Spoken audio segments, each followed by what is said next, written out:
Shabbat Shalom. Good morning to the 12 tribes. Greetings to the 12 tribes that are scattered into the four corners of the earth, according to Bible prophecy, and to the 144,000 who are among them, being prepared for these last moments of the history of this Babylonian social, economic, and political order and religious order in which we live, and soon overthrow of it by the Most High. Greetings. Greetings also to the Gentiles who, according to Bible prophecy, have come through the line of the tribe of Judah by faith into the same scattered Hebrew nation and have joined with us in the truth of the faith of righteousness. Greetings. Blessings upon those that work in the healthcare field and the first responders, regardless of their religion, color, or creed, that are trying every day to save lives. Blessings also upon those that pick up garbage to keep streets and sidewalks and highways clean, and those that make deliveries for our convenience. Double blessing on the men and women trying to help recover, deliver, and rescue the victims of pornography and child pornography, the victims of prostitution and child prostitution, the victims of child molestation and pedophilia, sex slavery operations, as well as human trafficking. Double curses on the perverts, the perpetrators, and the profiteers that traffic in this human misery. Finally, blessings upon the homeless, 600,000 men, women, and children on the streets of the United States of America, and millions around the world in similar or worse conditions. Blessings upon them and on those trying to help them, for theirs is the kingdom. Greetings also to all the family in the chat: Naviska, Zadok, Azariah, Castle King, Listen to Your Body, Isha Shama and her husband, S. Breezy, Gary Joseph, Brother Hines, Righteous is the Way, Sister Wade, Superstar, and all others, and Maturity Approach, and all others that may join or be here, and I can't see them right now. Blessings upon all of you and greetings. Praise the Most High. So we have been studying the book of Revelation, and we just, Akawak Banya, welcome and greetings also, Shalom family. So we have been studying the book of Revelation, and we have gone through 11 chapters of the book of Revelation. We are at the halfway point of the book of Revelation right now. And we have studied a lot. We have gone through a lot in the book because a lot is happening. A lot is happening. And of course, as the book of Revelation itself tells us, there are things that have happened already. There are things that are now happening, and there are things that are going to happen shortly. And I mean very shortly, because we're at the end right now. The book of Revelation carries us from the first century all the way through to the return of Messiah. And then at the close of the 1,000 years, the second resurrection and the kingdom that will last forever with no more death, no more opposition, no more sin and lies, no more disease. And so it carries us straight through that 7,000, well, actually from first century to that is actually a 3,000 year period. It carries us through a 3,000 year period. It goes back in the past to the prophets of old and tells where the prophets show us these things also in the book of Revelation. And so we have been studying that. And again, the book of Revelation says about itself, the revelation of the Messiah, Yahushua, which Yah, the Father, gave to him to show unto his servants things which must shortly come to pass. And he sent and signified this revelation by an angel unto his servant, John or Yochanan, who bear record of the word of the Most High and of all the things which he saw. And then he places a blessing on the ones that hear, read, understand, and obey the things written in the book of Revelation. And when you understand that the book of Revelation is simply a compilation of all the prophets, all the words that the Most High has given all the prophets are consolidated into the book of Revelation, then you're understanding that the message of Revelation is really the message of the whole Bible. And so again, we admonish you, please, for your own sake, read the Bible. For your own sake and for the glory of the Father, Yah, read the Bible. Don't read it with any other book. Read it by itself. It deserves your full attention. It will take you, it's a kind of a thick book, so it will take you, most people, a year, some more, some less, but about a year. And then generally there is available right now reading schedules so that you can read a portion each day and get within 1 year to completion of the reading of the Bible. It's a spiritual exercise. What do I mean by that? You will get more of a blessing from it than just gaining an understanding of words on a page.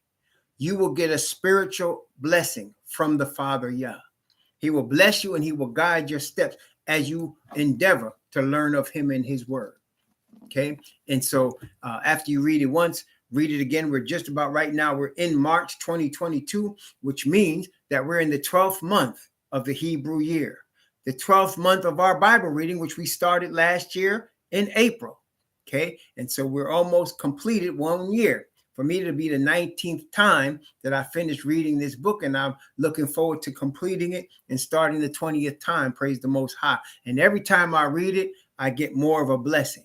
It will bless you. It will guide you. It will save you from many problems and issues. But most importantly about the Bible, it's the prophetic utterance, which we just alluded to in Revelation 1:1. It's the prophetic utterance to show Yah's servants things that must shortly come to pass. Everybody's got guesses about what they think is going to happen. Everybody does. But you don't want to guess. You don't want to just think. You want to know. You want to know for sure what's coming.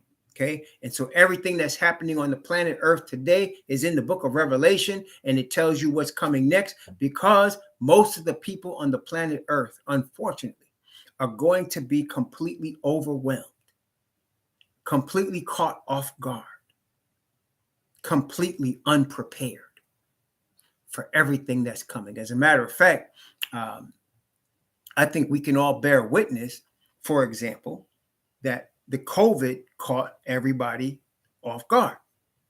Did it not? When COVID became a virus that is attacking all areas, every country, the effects of COVID, the deaths that are blamed on COVID, caught everybody off guard. Okay.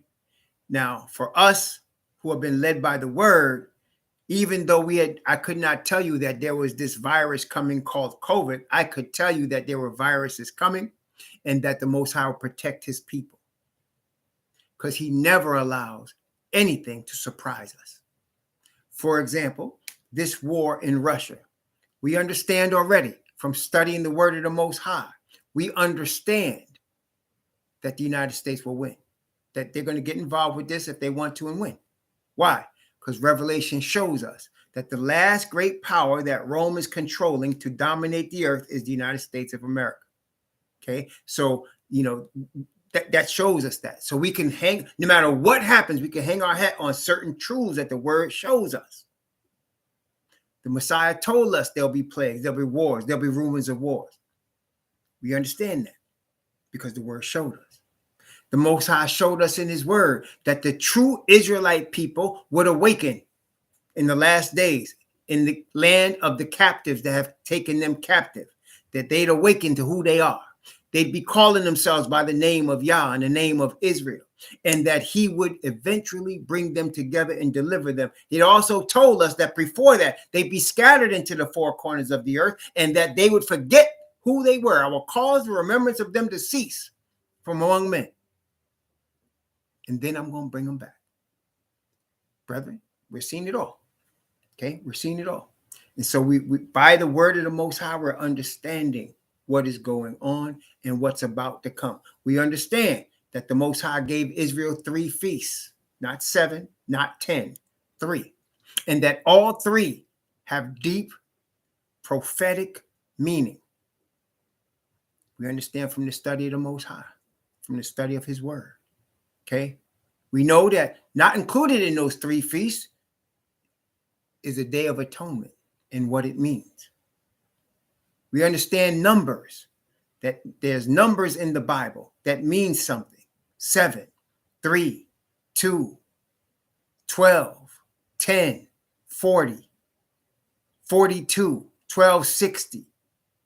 We know all of these numbers have meanings because the word showed us that. Okay? It's a book of various numbers that have prophetic meanings, not general meanings, though you can apply them generally, but they're prophetic meanings. Okay? All of this we got from within the pages of this book. That's how we got it. Pages of this book right here. Shows us everything. You wonder why in these last days of Earth's history, in the last several centuries, starting with the Greeks, that the Caucasian man has been dominant upon the earth. Well, this book tells us. It tells us why. Okay? Shows us everything. It shows us the end also. Okay? You wonder why you're discovering now that things were already existing in ancient Egypt and ancient Babylon and ancient Africa. They were performing surgeries. They still have pyramids that they buried their dead in, where the dead is preserved for many multiple centuries, thousands and thousands of years. And people are still just understanding now embalming and how all of that came and how they originated it. But the children of Japhet have stolen it and claimed it for themselves. You understand why? Because it's all in those pages of that book. Okay? It's all there. Why were the true Hebrews put in chains and slavery? Why can't they get ahead in any of the lands they were taken to? And then when they do get an island that they dominate, that island is attacked with drugs, with economic problems. Why? It's all in the pages of this book. Okay? There's nothing hidden from us there. The Most High revealed it all. And we know what's coming next. And that's why we're studying the book of Revelation, so that everyone that is interested in following the Most Holy Father, there's only one Holy Father. There's only one Most High. There's only one true God. His name is Yah. Okay? And he sent his son to speak to us through his son in these last days, the Messiah, who, as we study the word of the Most High, we can understand he's been maligned, he's been misrepresented. Everything from his words to what he looks like has been misrepresented. We understand that from reading the book, the whole book. You see, brother, let me just break this for you for a second, which I've said before, and I'll say it again. If you got three persons, okay, and they all have this book, all three persons. One person says, I'm only going to really believe and follow the first 5 sections of this book called the Books of Moses. That's all I'm going to believe and follow. Then you got other persons that say, really the focus of this book is just the New Testament. It's called the New Testament of Jesus Christ, and that's all we need to really focus on. Then you got a third person that says, I want to know what this book says from Genesis to Revelation and everything in between. In those 3 individuals, you're going to get 3 different stories about what this book says. You cannot get the same story from all 3, because one is just, 2 of them are just following parts of it. And then one of them says, I want all of it. And then it gets further complicated than that, because one of them will say, well, I'm going to follow part of this book and I'm going to read some other books that are not this book, whether it be Talmud, Ellen White, Joseph Smith, Watchtower, Quran, Apocrypha. I'm going to read other books. And then you're still going to have a different story. Each one of those people is going to have a different story about what this book says. Each one. Which is why you have different denominations, different religions all over the earth. That is confusion. And the word Babylon comes from the word Babel, which means confusion. Okay? Whereas the Bible says the Most High made man upright, but he has sought out many inventions. There's just this one book that all we have to read, and the pages within it, 66 divisions of this one book with the one true God. And he will guide us in all things. Very simple, isn't it? You don't need other books. You don't need a whole bunch of different religions. One book, one God. And this book tells us, of all the people of the earth, he's only chosen one people, not multiple people. One chosen people above all the people of the earth. He tells you what they look like. He tells you what would happen to them. He tells you their future and their past. All in this one book. But nobody would know that unless they read the one book. Okay? And you see how that is, right? But that's how it is. Okay. So that brings us to where we are now in the book of Revelation. And so we just finished chapter 11. And so now we're starting the second half of the book of Revelation in chapter 12. Now, it starts off with an imagery that's very interesting, and it includes a significant number. Let's take a look at it. Revelation chapter 12. Let's start at verse 1. Revelation chapter 12, verse 1. And let's read verse 1 and 2. Revelation chapter 12, verse 1 and 2. And there appeared a great wonder in heaven, a woman clothed with the sun and the moon under her feet, and upon her head a crown of 12 stars. And she, being with child, cried, travailing in birth and pained to be delivered. So what do we see here? We see a woman, and she has certain attire on. What does she have on? Well, first off, she has a crown, and the crown has 12 stars. There's a number. You have a woman with a crown with 12 stars. Then you have, it says, not only that, she was clothed with the sun. The light of the sun was her clothing.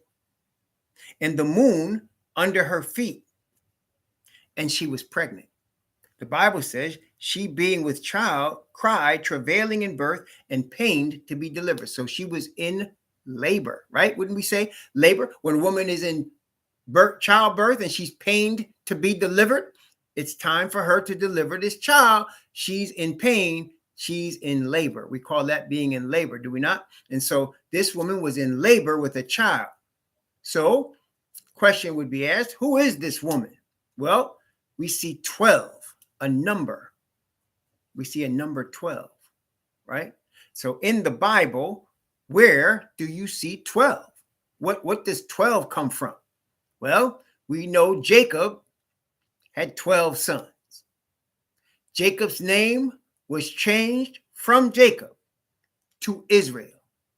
And he had 12 sons who became the children of Israel. 12. Messiah had 12 apostles or disciples. And he told them, you will be on 12 thrones, judging the 12 tribes of Israel. We see the Jerusalem has 12 gates. And on each gate, the name of one of Jacob's sons. We see Jerusalem is telling us also, the Bible says it has 12 foundations. And in each foundation, the name of one of the 12 apostles. So with all of that, what is 12? It represents Israel. It represents the chosen people.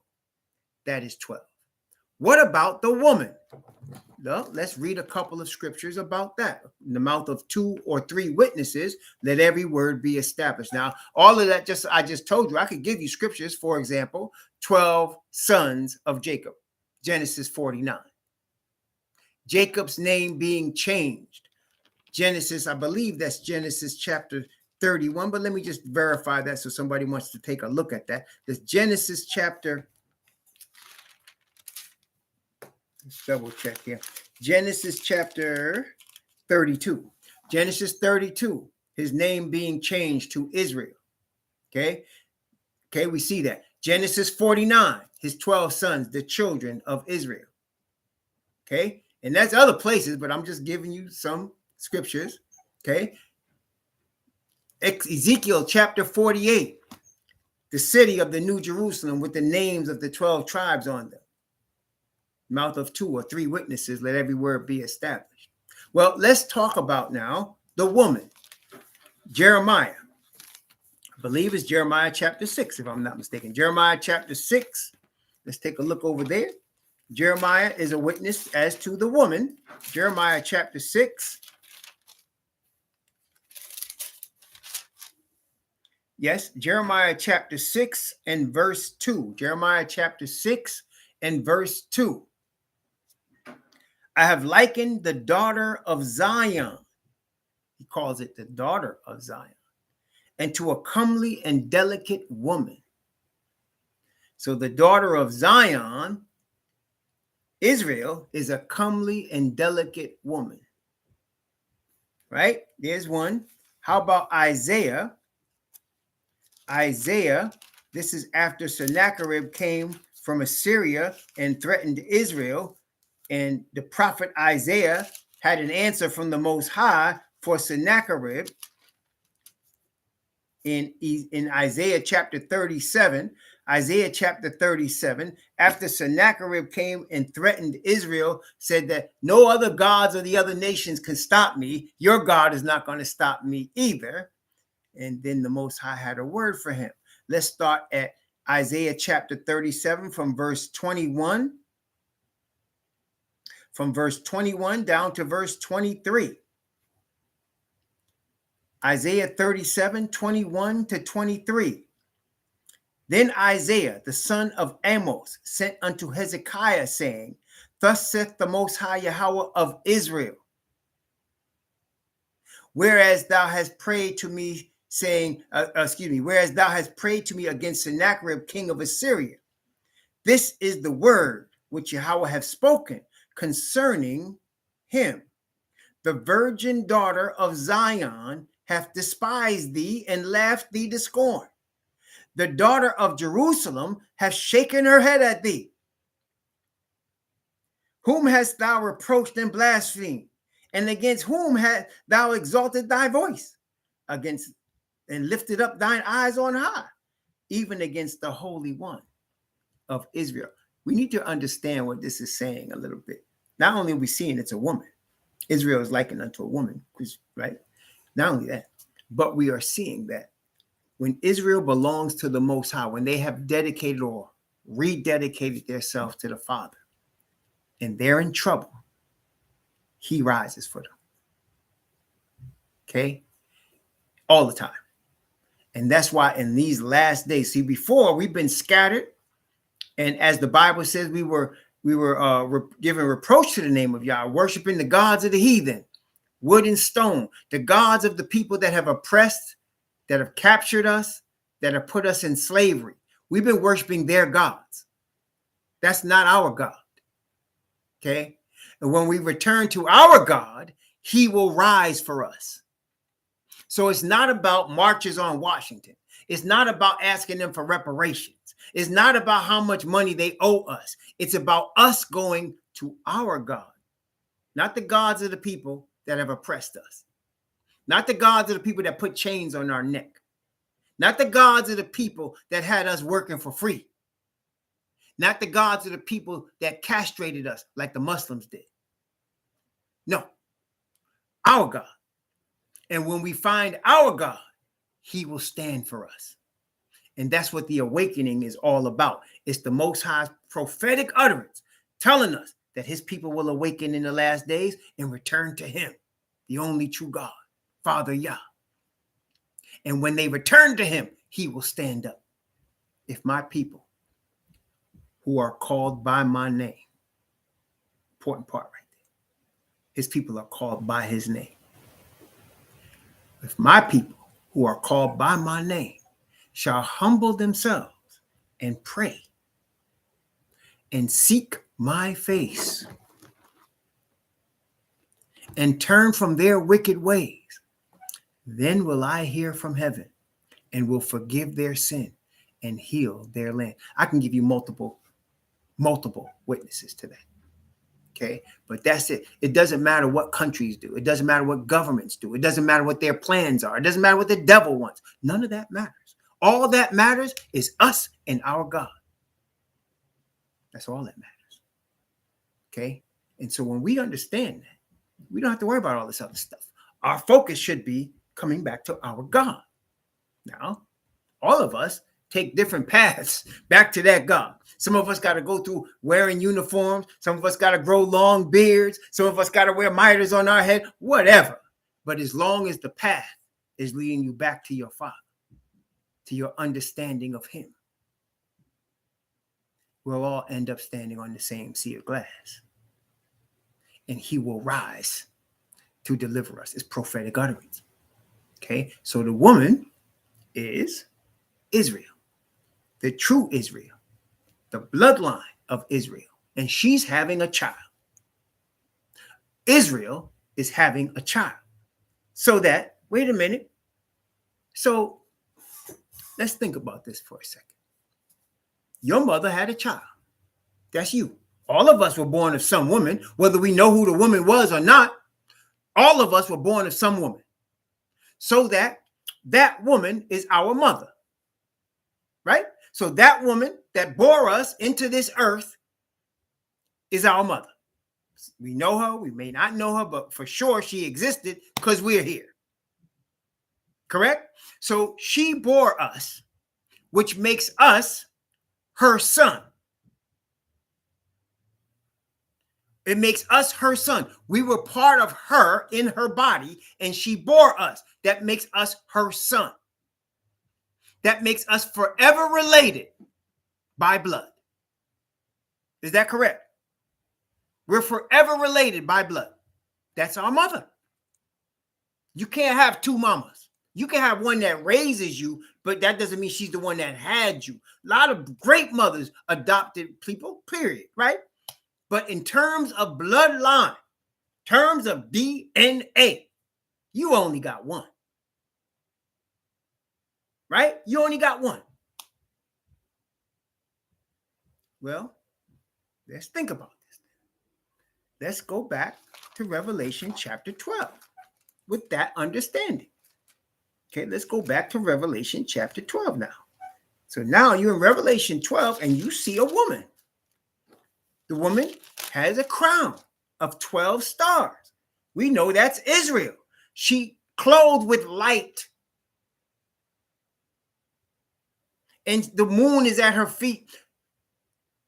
The moon's light is lunar calendar, right? And Yah created the earth on a lunar calendar. How do I know that? Because it didn't say the sun came first and then the night came. No. It was dark first. Black was first. The evening and the morning became a day. We always been on lunar. But because of the worship of the sun, we've changed. But we're always lunar. So she got the moon at her feet and she's clothed with the light of the sun. What does that remind you of? You know what it says, right? Yah is light. And in him is no darkness. He's light. That's what he is, light. And so his wife, the woman, clothed in light. His light. Okay? So she's having a child. She's in labor. That child is hers. I mean, nobody can deny it. Right? That's mama's baby. That child is hers. Nobody can deny that. You understand? So what are we saying then? Israel and Messiah are related in a connection that can never, ever be broken. You understand? Israel is related to Messiah in a way that nobody else on the planet can ever have that type of connection because she had him. He was born of Israel. Y'all catching me now? That's not saying that this woman can adopt other children. She can. She can adopt other children. And the Bible says she will. But there's only one son. And that son came from her. She birthed him. So there's a bloodline connection that can never be broken. And now you know why it's important that we understand today who the true Israelites are. And now you also understand now why there's so many groups trying to raise up and call themselves Israel when they're not even bloodline. They're children of Yafet. Or they have a religious organization after the model, after the template, after the image of Yafet. There's no way they can ever be this one. Because why? She didn't have them. She didn't have them. She had one son.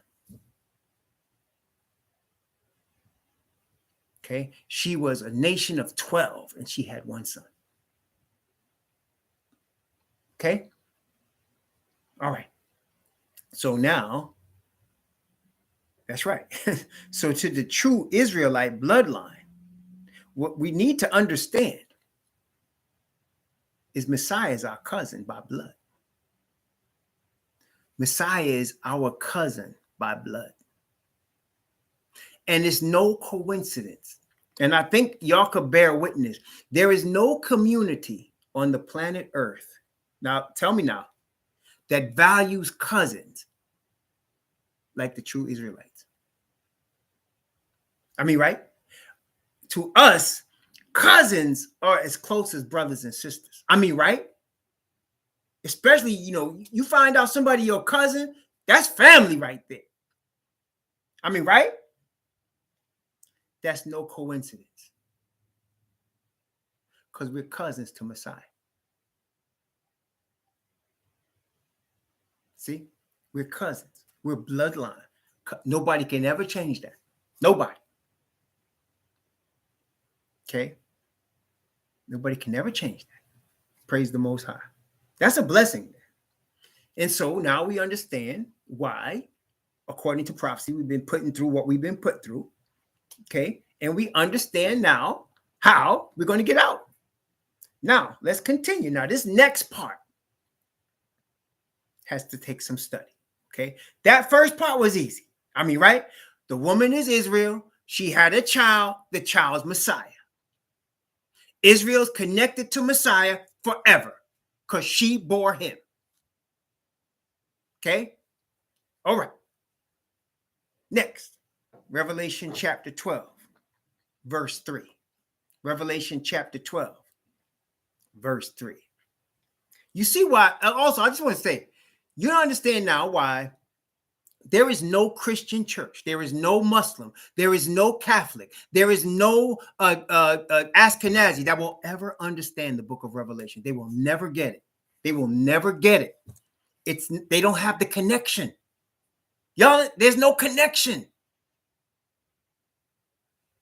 The connection is with the Hebrews. And just on general principle, he's not going to give this to anybody else but his Hebrew people. And nobody else is going to get this light until we wake up. You remember what Paul said? If their decline blesses the Gentiles, what would they do in their fullness for the earth? They will bless the earth in their fullness. Yah's word is going to come to pass. It will never fail. That's what I believe. I believe this is his word, and it will never fail. He is not a liar. It will never fail. A liar is the enemy of this book. Okay? So there's a connection there that will never be broken, that can only go through this people. You Gentiles want to know what the truth is? You better stop looking at Joel Osteen. You better stop looking at the Watchtower. And the Book of Mormon ain't going to help you. Ellen White's books cannot show you. You want to know the truth? You better catch you a Hebrew.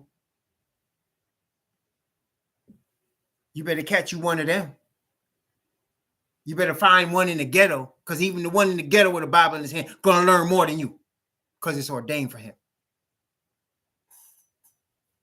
You understand? So, yeah, there's a connection there that can never be broken, just like the mother and the child. The mother could reject the child. That doesn't mean he's still not her child.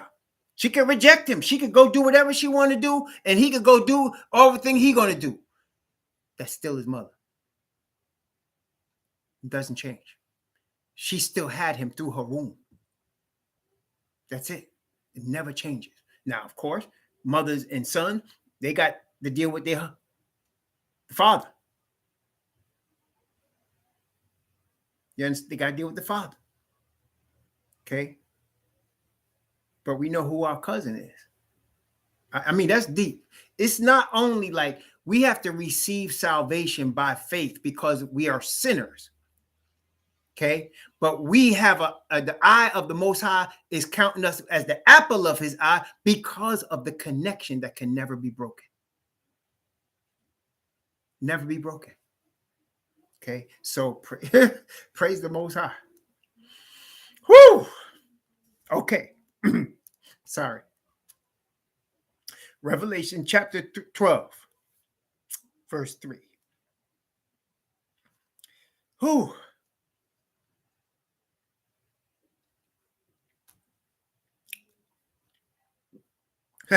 Hold on one second.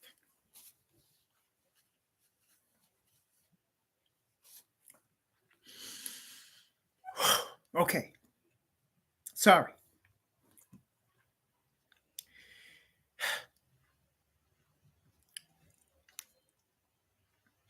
Okay. Sorry. Okay. And there appeared another wonder in heaven. And behold, a great red dragon, having 7 heads and 10 horns, and 7 crowns upon his head. Now, I'm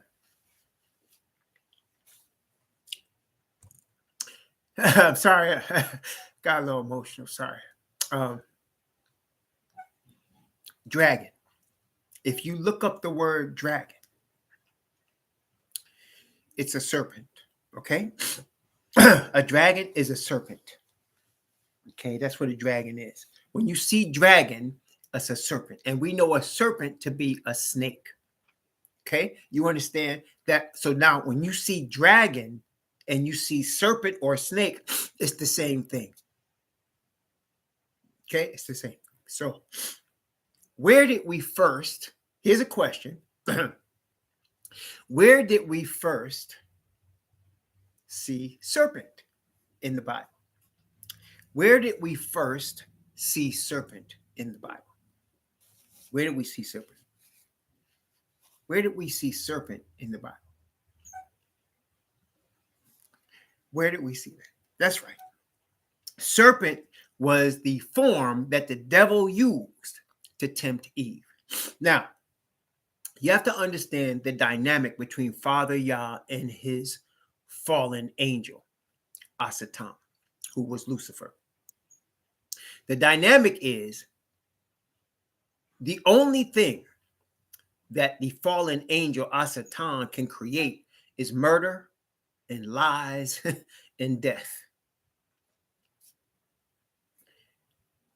Everything he knows, he tries to get from his father, and he perverts it. So he understands he came as the serpent to Eve. Therefore, from there on, he's going to be identified as serpent or dragon. So when you see a serpent or you see a dragon, you understand where it's coming from, who it is, what it represents. Okay? Also, on the Day of Atonement, now this is going to take some of you a little bit more now. We studied the Day of Atonement. What animal is represented by the dragon in the Day of Atonement? It's not a serpent there. On the Day of Atonement, it was a dragon that was now another animal that was represented. And that animal is also representing the dragon right now. Poor animal, it's not his fault, but that's right. It was the goat. So in the two forms you will see symbols of the dragon, you will see it in the form of a serpent, and you will see it in the form of a goat. Okay. If you all also look at the outline of a goat, right? You look at the outline of a goat, right? What does that outline look like? If you just drew the outline of the goat in a shadow, what would it look like? It would look like a star.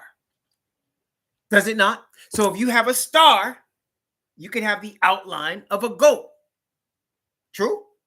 Right? Usually a what? A 6-pointed star. a 6-pointed star. The number 6, we understand. It's another number in the Bible. 6 represents man. So you have a 6-pointed star that is also a goat, that is also a serpent. So whenever you're in society, you can see power symbols of serpents, of stars, of goats. Okay, it's all over. Now, I don't want to blame the goat. It's not the goat's fault that the dragon chose to use him.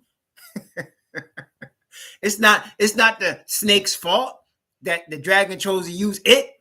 So we don't go around killing goats and snakes because you understand? Don't do that. But there's a symbol. So here you have a great red dragon. Now, because of the various power structures that have been developed on planet Earth, the dragon and the goat and the stars show up in different symbols. As a matter of fact, what do they call the best of ever? The best actor ever, the best basketball player ever, the best boxer ever, the best politician ever. What do they call that person? The goat. Exactly. The greatest of all times represents the goat. You think that's accidental? What do they call the groups of individuals that are the best? May not all be the goat, but they call them stars, which also represent the goat. When you want to be healed of something and you go to the hospital to be healed, the American Medical Association, you want them to be part of it. Well, what is their symbol? The American Medical Association. What's their symbol? It's a serpent, a dragon. Poor people in China. They always celebrate with what? A dragon. Bruce Lee. Dragon whips his tail. Return of the dragon. Enter the dragon. None of these things are accidental.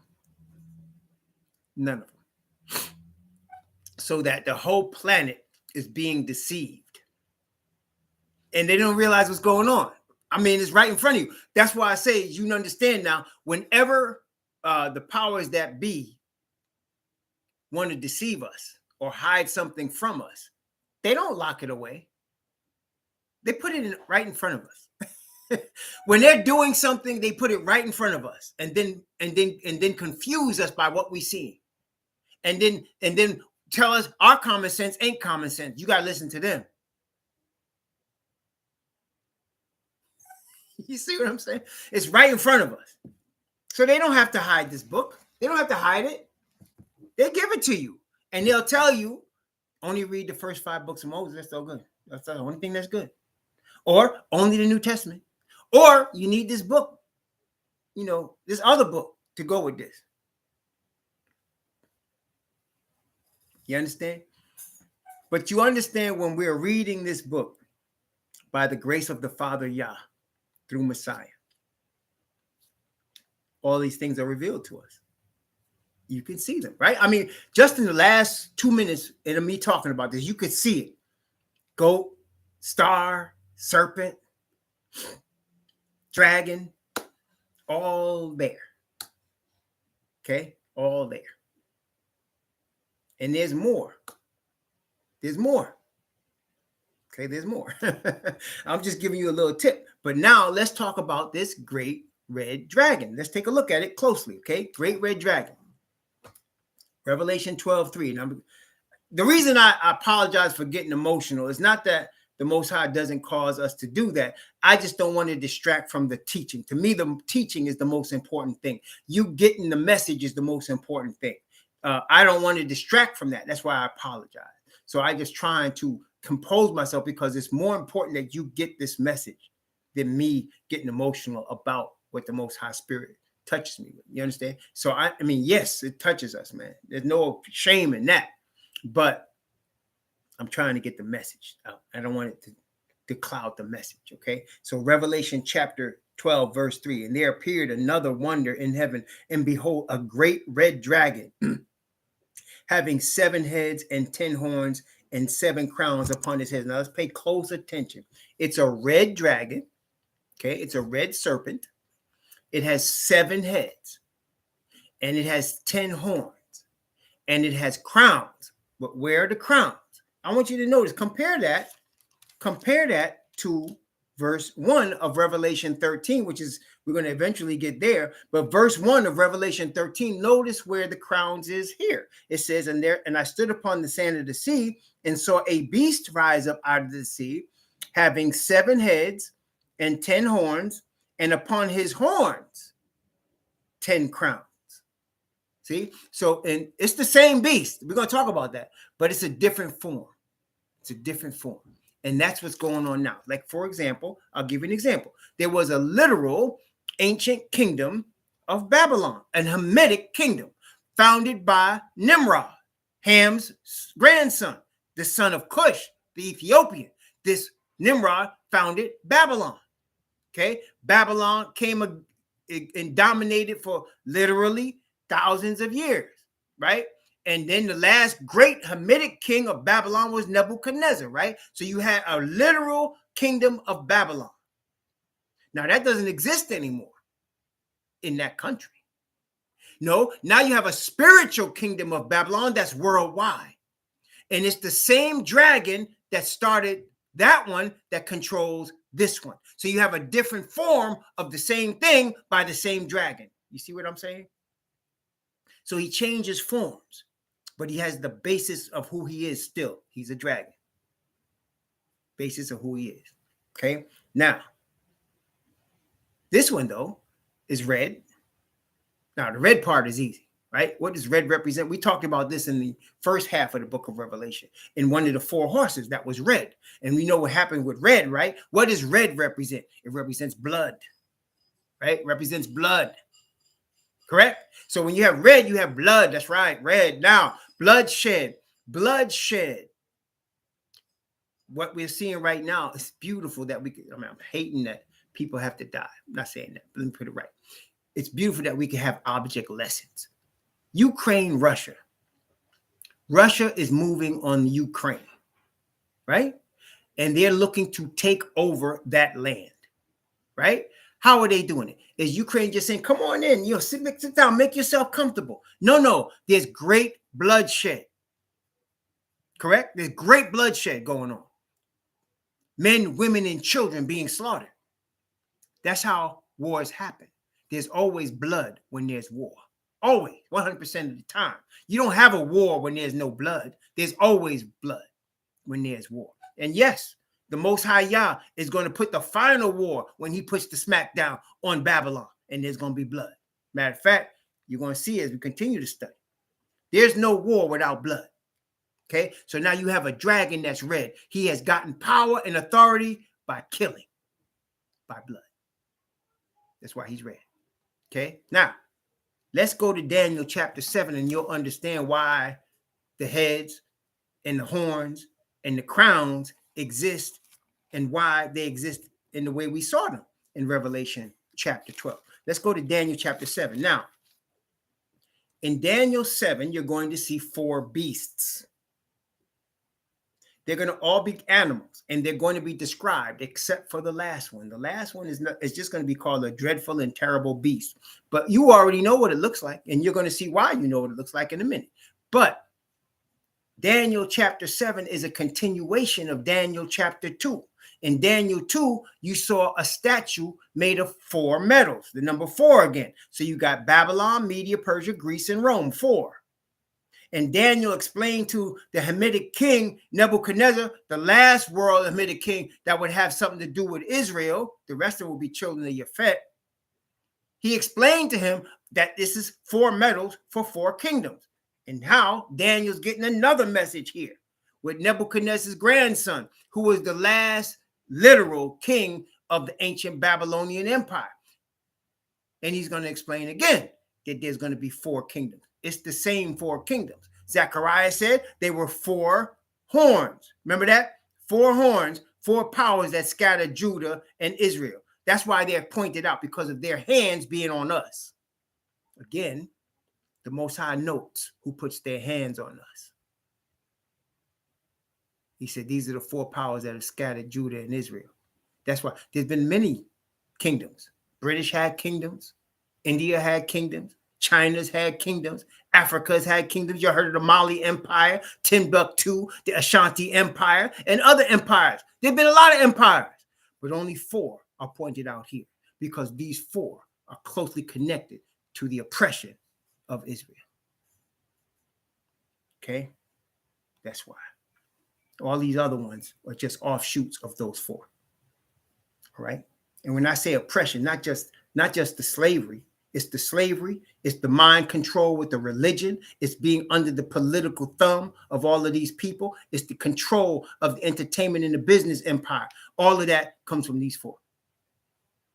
And they do it to control Israel. You understand? Listen, don't you ever believe that because you are black, most of Israel is black. You got all other people of colors in there, but most of Israel is black. And don't ever believe we're stupider or dumber or we can't succeed in this system because we're just ignorant. No, this system is built by the dragon for the dragon's people. Remember that. Don't ever forget that. This system is built by the dragon for his people. Okay? It's not built for us. It's built to oppress us. Remember that. Then you'll never down your own people. You'll understand why a ghetto is a ghetto. You'll understand why they're robbing cars and you can't stop at a stop sign without somebody trying to get your car because they need the money. You'll understand that. Don't ever down your people. Okay? Because the system was set up to destroy you. Now, you can compromise. You can compromise who you are. You can compromise who you are. The term African American, you're compromising who you are by that term. How? Because I'm part of the American system, and you're really not. You're compromising who you are to be part of a system that was built to destroy you. Does that make sense? Are you hearing me? You're compromising who you are to be part of a system that's built to destroy you. Okay? You keep trying to prove to the people that are trying to destroy you that you belong among them. You think they don't know that? Come on. And then you don't know who your father is. You don't know who your mother is. So you're adopting yourself to Africa. And you go over there, and people don't know who you are. To them, you might as well be a Caucasian because all you represent is a dollar bill. That ain't your home. You could go there. I mean, sure. You can go any place on this planet and probably be treated better than you are in the main places. But still, don't expect them to say, oh, you're our brother. You're our long lost sister. They don't look at you like that. But I tell you what, let's be honest. Like, for example, I have always known about my maternal side of my family. Always known about my mother, my grandmother, my grandfather, my great-grandfather, all from Jamaica. Where in Jamaica they was, I knew where they was. I knew who they were. I knew what their names was. Okay? But my mother never told me about my grandfather's side, her father. She was always silent about that. And I never understood it. I would meet some of her brothers and sisters, my uncle, my aunt, but nobody would tell me about their father. So finally, I went on one of these DNA and I started finding who they was. And when I discovered I had a whole really more cousins that I could really count in Jamaica, and that a lot of them live in Brooklyn. And when I met them, it was like we was family, like we felt it. This is our cousin. That's really when you long lost and you come, you feel it. You say, oh man, that's my cousin. And then they invited me. I would come to their houses and man, I invited them. And that was family. We bloodline. But when you go to a place that you're not really welcome, like they're not really looking at you like that, you feel strange. They'll look at you, yeah, you cousin, yeah. Can you buy this? right? Because we were kidnapped from West Africa, but we were fleeing from our real home. So even though my family that I know came up from Jamaica, we're not Jamaican. That's not where we come from. That's just a stop that they dropped us off at, when they wanted us to cut that sugar cane. That's not where we from. That's not our origin. Then you got brothers that speak French, from Haiti, and you speak French from Cameroon or Cote d'Ivoire. You speak French, but you're not French. That's not your origin. That's not where you come from originally. And how do I know that? So now Daniel is going to be shown the four powers that scattered us. The same four that he showed Nebuchadnezzar in chapter 2. He's going to be shown the four problems that scattered, the four kingdoms that scattered us. And I want you to count now. Count how many heads they have all together. Count how many horns they have all together. Let's take a look at it. Daniel chapter 7, beginning at verse 1. Daniel chapter 7, beginning at verse 1. Let's read first Daniel 7 from 1 to 3. Okay? Daniel chapter 7 from verses 1 to 3. In the first year of Belshazzar, king of Babylon, Daniel had a dream and visions of his head upon his bed.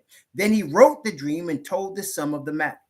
Daniel spake and said, I saw in my vision by night, and behold, the four winds of heaven strove upon the great sea, and four great beasts came up from the sea, diverse one from another. So now, notice what he says here. Notice what he's looking at. Hold on one second. I don't know how this clown always gets in here.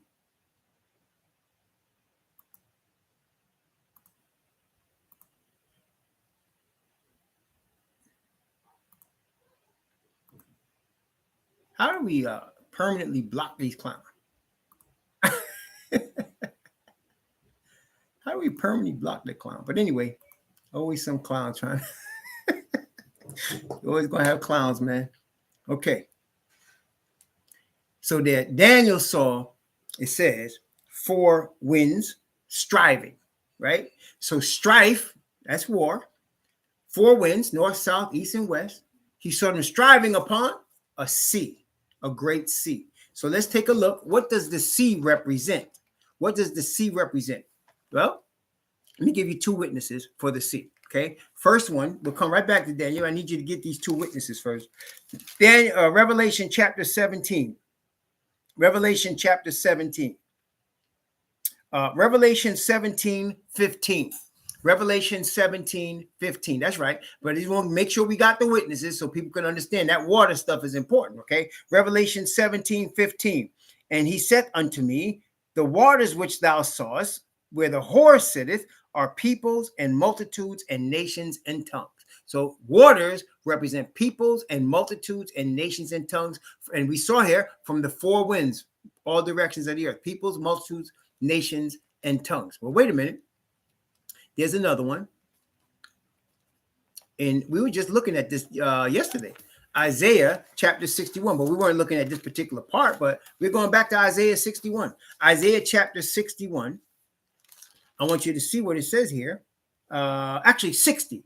Isaiah 60. Yes. Isaiah chapter 60. Let's see. Where am I going to start here? I'm going to start at verse 1. Isaiah chapter 60. Yes. Okay. From 1 to 5. Verse 5 is what we're really looking at. Isaiah 60, 1 to 5. Okay. Here we go. Isaiah chapter 60, 1 to 5. Arise, shine, for thy light is come, and the glory of Yahweh is risen upon thee. For behold, the darkness shall cover the earth, and gross darkness the people. But Yahweh shall rise upon thee, and his glory shall be seen upon thee. Now, notice what it says here, 3, 4, and 5. And the Gentiles shall come to thy light, and kings to the brightness of thy rising. Lift up thine eyes round about and see. All they gather themselves together. They come to thee. Thy sons shall come from far, and thy daughters shall be nursed at thy side. Now watch verse 5. Thou shalt see and flow together. Thine heart shall fear and be enlarged, because the abundance of the sea, see, the sea shall be converted unto thee. The forces of the Gentiles shall come to thee. So the sea is representing not just peoples, nations, and tongues. It's representing Gentile peoples, nations, and tongues. It's not Israel. So the sea, the abundance of the sea, this waters where the horse sitteth, these four beasts coming up out of the sea, this is all coming from the Gentiles. Okay, y'all got that part? So you're talking about the abundance of Gentiles that are fighting each other for power and land, like Ukraine and Russia, fighting each other for power and land to gain power, to gain position, to gain geopolitical power. See, so you have the sea. So whenever you see the sea, and in fact, you have seen, I think it was in Job, they show a Leviathan, that's another name for a dragon, in the sea. See, in the book of Job, when he's showing Job the Leviathan, and he says about this Leviathan, he says, he is the king of all the children of pride. That's Job chapter 42. He's the king of all the children of pride. Okay. Leviathan. Okay, so let's go down. Daniel chapter 7. We're talking about the great red dragon. 7 heads, 10 horns, red. Okay, so now we understand the red, we understand the sea. Let's keep going. Daniel chapter 7. Daniel chapter 7, beginning at verse 1. Now, we know what Daniel told Nebuchadnezzar about them 4 kingdoms and who Nebuchadnezzar was within them 4 kingdoms. He said, you're the head, you're the first one, you're the crown, you're the head of gold. Well, we can know what the first one is here then. Daniel chapter 7, verse 4. The first was like a lion and had eagle's wings. I beheld till the wings thereof were plucked, and it was lifted up from the earth and made to stand upon the feet as a man, and the man's heart was given to it. That's Babylon. Okay. The lion usually could represent Judah, but these are Gentiles.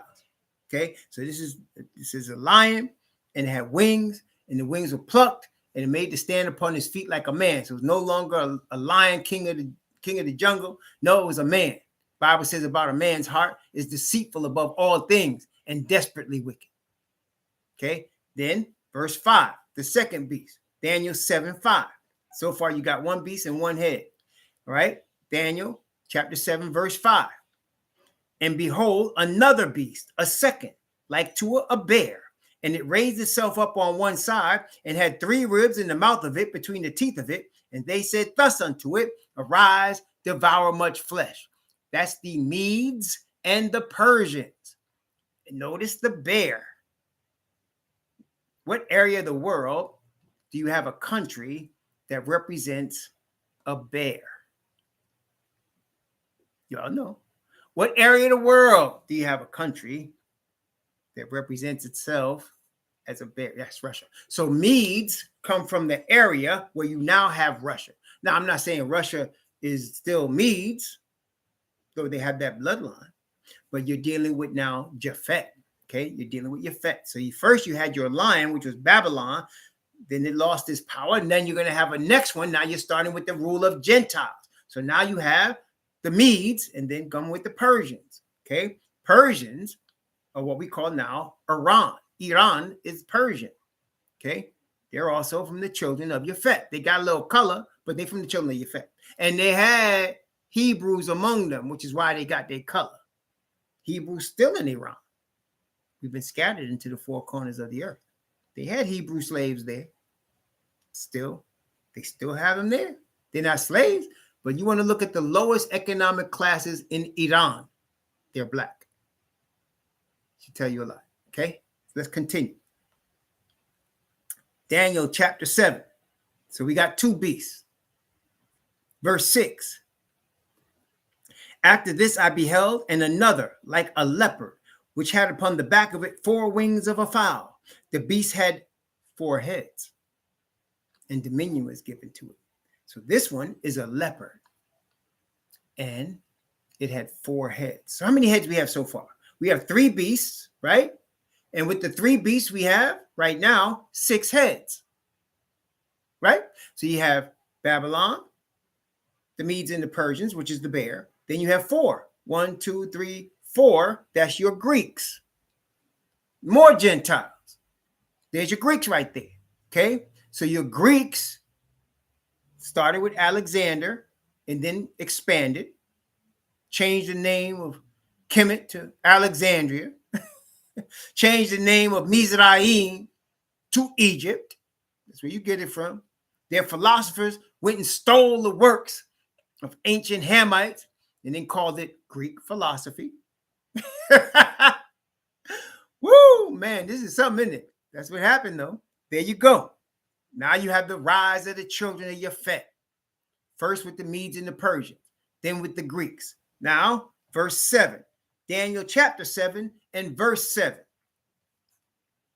After this, I saw in the night visions, and behold, a fourth beast, dreadful and terrible and strong exceedingly, and it had great iron teeth. It devoured, brake in pieces, and stamped the residue with the feet of it. And it was diverse from all the beasts that were before it, and it had 10 horns. And now what we got? We got the lion. We got the bear. We got the leopard, and we got the dragon, because we know that fourth beast is a dragon. And now we have how many heads altogether? 7. There's your 7 heads. Why are the crowns on the heads? Well, what was that beast trying to do that we saw in Revelation chapter 12? What was he trying to do? And it had 10 horns. 10 horns. So the dragon represents Rome. But Rome, it was a conglomeration of the previous empires before it. It's a conglomeration of all of them. Okay, we said that they stole the Hamite, the Greeks stole stuff from Ham, right? With the Medes and the Persians came and had Israelites enslaved. Then you have still your Rome that took over that the whole system, so that you have the education system that controls the earth right now is based in the Greek Empire. Okay, that's what it is. So now you have 7 heads, you have 10 horns, you have red, you have the dragon. What was the dragon trying to do? Let's go back. Revelation chapter 12. Revelation chapter 12. What is he trying to do? Let's see. Revelation 12. Let's read again 3 and 4. Revelation chapter 12, 3 and 4.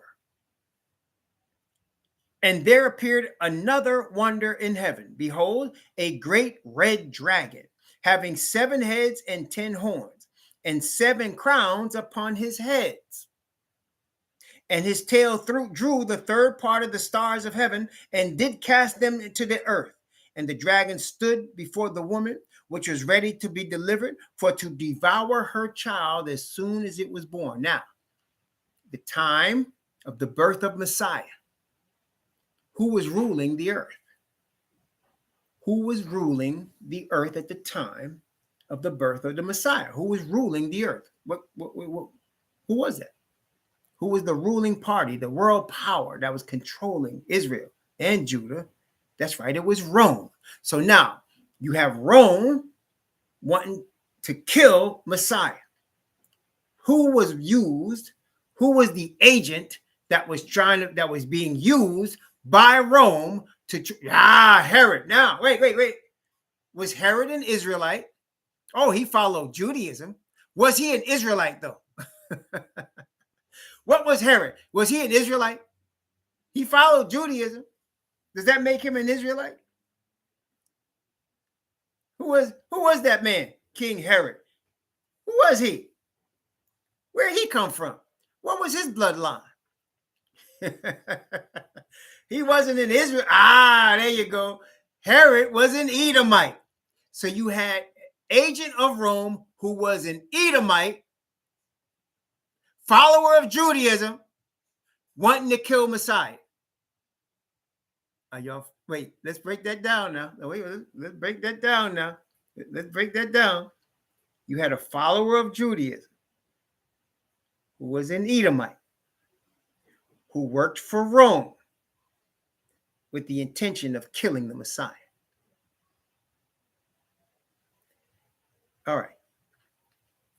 Let's bring it forward Do we have Judaism followers who are really Edomites that work for Rome that wanted to destroy Messiah's people?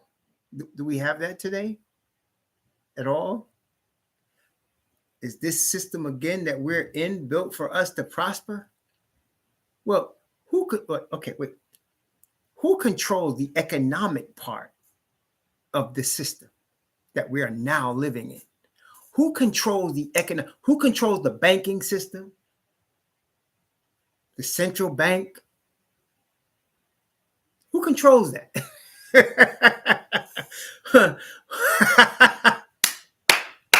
I ain't got to say, y'all know. Edomites, right? We could say Edomites, can we not? Edomites. No, Edomites control that. Edomites control that. The central banking system, the Federal Reserve Bank, created by Edomites. Okay? Created by Edomites. Okay? And they're working for who? Rome. Things haven't changed, brethren.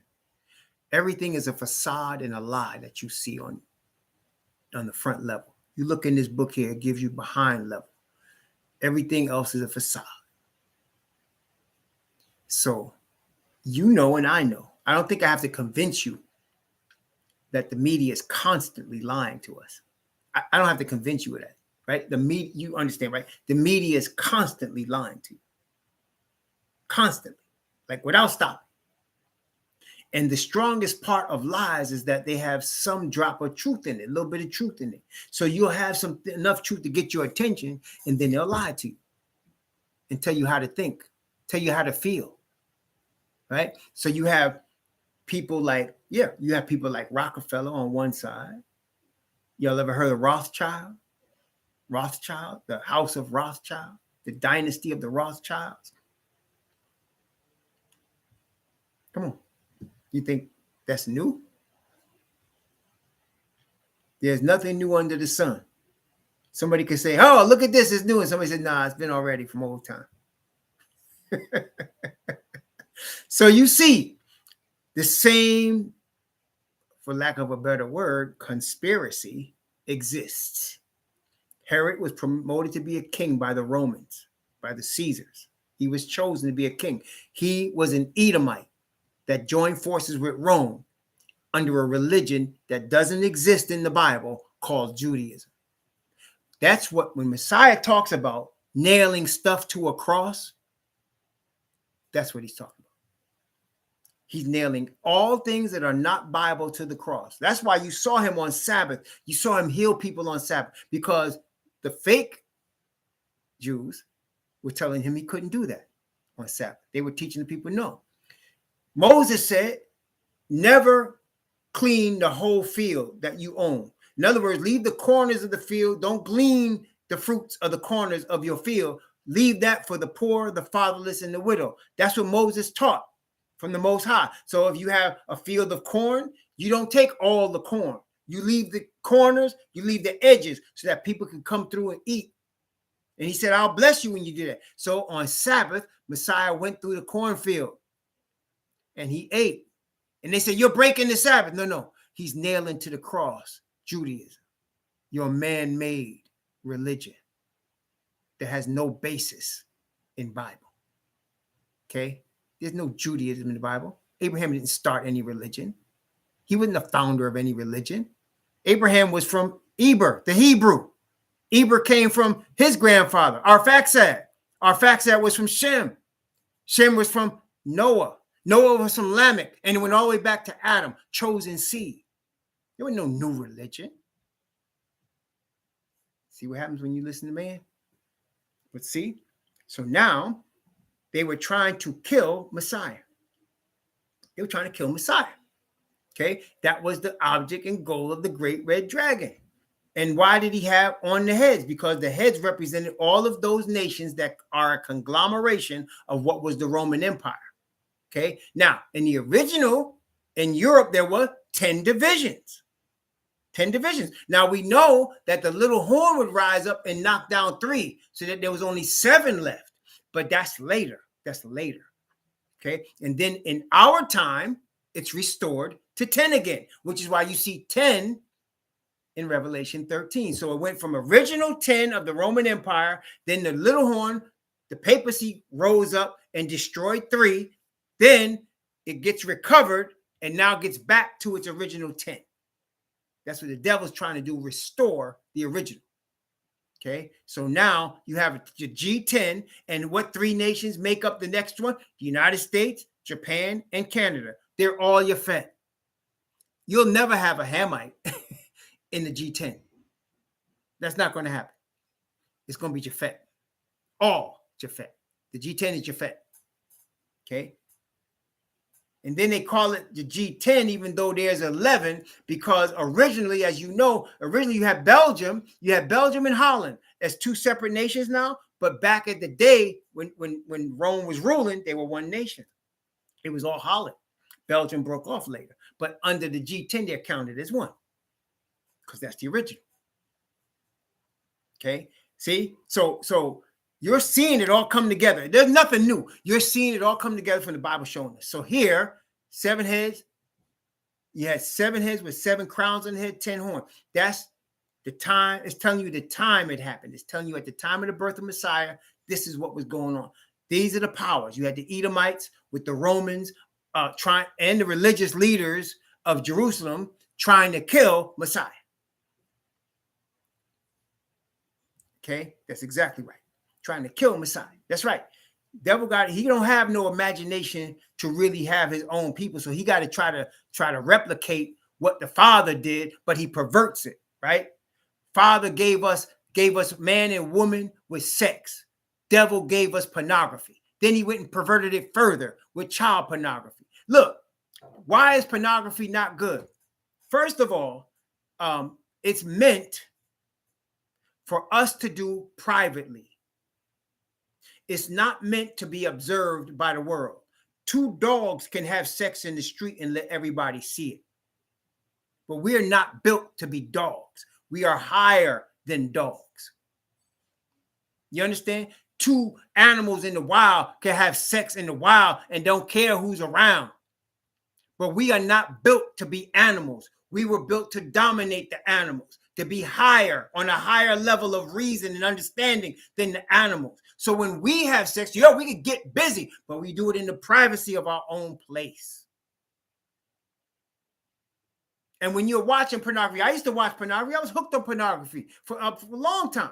First time I watched it, I was 14 years old. No. I was 6 and not knowing what I was seeing, because my mother and father had it in our house when I was 6 years old. I saw these images and didn't know what they meant, didn't understand. I was only 6. And then when I was 14, I'm playing ball. My friend says, you want to see something? You want to see something? Give me a quarter. I'll show you something. I said, I ain't giving you no quarter. So what you talking about, Negro? I ain't giving you no quarter. He said, I'll let you see it anyway. So he took me to his basement, and there was another bunch of my friends down there in this dark basement. And they started playing this old, video. Now they have video, but then it was just like a tape. And I'm seeing these images, and I'm like, what? Whoa. And from then on, I started getting into that. It took the Most High about a little over 20 years ago to get me off of it. It was him. But what I understood after the Most High revealed that to me was that those women are not enjoying what you think they're enjoying. Their moaning is fake. They're being forced a lot of times to do that. It's why they call them porn actresses. They're not enjoying that. I heard one woman describe it. She said, it's like, shaking hands would give me more joy than what I was doing on the video. And a lot of them are victims of sex slavery. They are people that were trafficked, broken in when they were kids and put into that position. Now they don't even care. They put the kids on there too and act like the kids are enjoying this. It's degrading to both the parties involved. It's degrading to us. It's degrading to what the Most High created us to be. It's bringing us to the level of dogs, is what it is. Bringing us to the level of dogs. Okay? That's what it's about. That's what it is. So that's the perversion of the devil. See? So Most High gave us lovemaking. The devil gave us child pornography because he can't outdo what the Most High has made. So he's going to make a perversion of it and degrade us. That's what he does. Okay. That's his game. Rule us and degrade us. And listen, isn't that what the system that the Hebrews have been in now for 400 years in this land has done to us? Did they not pervert who we really supposed to be and degrade us? Are they not continuing to degrade us? That's the point. And who do you want to degrade most? The male, who's supposed to be the head. You want to degrade him the most. You want to make females rule over him, degrade him, turn him into an animal, and then have him blame himself for the system you set up to turn him into an animal. That's what the devil does, y'all. That's what he does. Don't get it twisted. That's exactly what he does. Okay, don't get it twisted. So, and now you got stuff like fentanyl, and you getting the Caucasians on fentanyl, and guess what? They turn it into animals too. Lower forms of human beings because of this drug. And it's just the latest one. There's been many others, as you know. Heroin, crack, cocaine. There's been lots of others. All kind of stuff, crank, all this stuff to degrade us. And then most of the people hooked on alcohol or hooked on cocaine or fentanyl and all of that, almost all of them, I mean, not all, but almost all, are trying to escape some pain. There's great pain in the world. People are in pain. Things that have happened to them, things that have degraded them, things that made them sad, people that they lost, and they're dealing with the pain and they're trying to mask the pain. That's all this stuff is about, man. It's about masking the pain. Okay? And people don't know how to go to the Most High with their pain for him to deal with it. It's real personal for most people. There's always some pain, right? And we as Hebrews have been going through pain in this land for 400 years. Not that we, don't feel it, but we know what it is. Okay? Lots of pain, lots of anger, lots. Okay? And so now they brought out pain, and now their own cousins catching it, and dealing with, and they're trying to mask it, the pain, and you can't mask it. You can't mask it. It's going to be there. You got to deal with it. And how you deal with it, how we know, we go to our Father. And we have learned we have no choice because we don't have control in this society. We have to give it to him. Many times my wife and I have been in what we call survival mode. What does that mean? Ain't got enough money to pay all the bills. You can't pay your rent. You can't pay food. You can't pay lights. You can't pay your car payment. So you got to, survival mode means, okay, we need food. We got to have that. We ain't got enough for the rent. Let's try to keep the electricity on or the phone. That's survival mode. We've been through it so many times. We are so used to it now. Now the Most High has blessed us. We have a roof. We have food. But we're not alone. We know the Hebrews in these situations, man. We know that. But you know what? If you're not used to it, if this system was made for you to prosper and you're in survival mode, that's hard to take. That's hard to take. That's hard to take. They don't know how to handle that. We've been living in a constant state of depression, a constant state of, what do you call that? PTSD. We've been in a constant state of PTSD for centuries. And if you tell that to them, they won't even understand that. How do you survive? You've been in a constant state of PTSD for 400 years. Because the Most High has us here. That's why. Okay, Most High has us here. And that's why we still here. Started off at 4 million, now we 46 million. And in spite of all of the efforts to destroy us and minimize us, we still here. Because the Most High has us here. Okay, so it's not about us not understanding. We understand. We've been in it. We live it. But the people that are not used to it, who are expecting more because the system is built for them to have more, and they're getting destroyed by their own cousins, they're having a hard time. They're having a hard time coping. They're not used to that.